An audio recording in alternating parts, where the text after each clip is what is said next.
How did you laser focus in on where you wanted to go with the ball? I always wanted to know that. We You talked know, about it a little bit.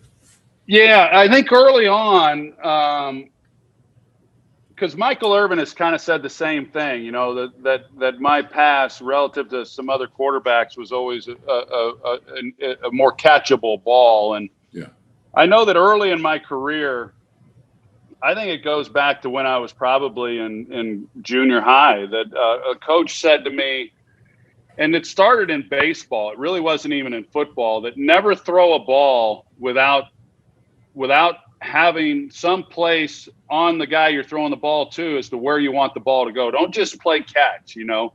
I mean, pick out a target, whether that's the face, shoulder, but pick out a different spot. And so I'd always work on that.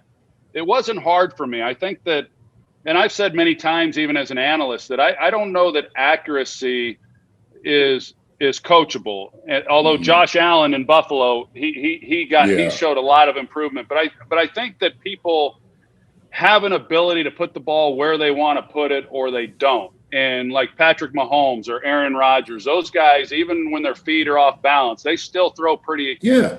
accurately. And Buck, I'll never forget, I was redshirting there at UCLA, and I was warming up, and I was still one of these quarterbacks that just liked throwing it kind of firm, you know, and hard when you're warming up. And young quarterbacks, that's what they do. Everybody wants to show off their arm.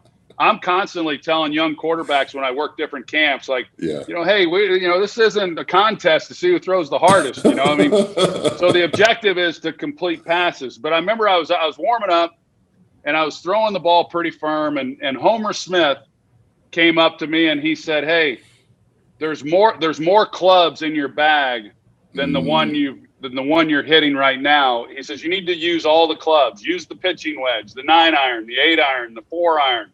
And it really it was a description that I'd never heard before, and I've never forgotten it. That then I started realizing, I don't have to throw everything so hard. You know, that I can work on the loft pass and this and that. And then when Norv Turner came to Dallas, my third year, that was a huge part of our offense. Was if a guy's open, just lay it to him. You know, that you don't have to line drive everything. That your margin for error is greater if you have anticipation and you lay it out there. Plus, it's an easier ball for the receivers to catch. And so there were a lot of different coaches along the way that kind of helped me with some of those things.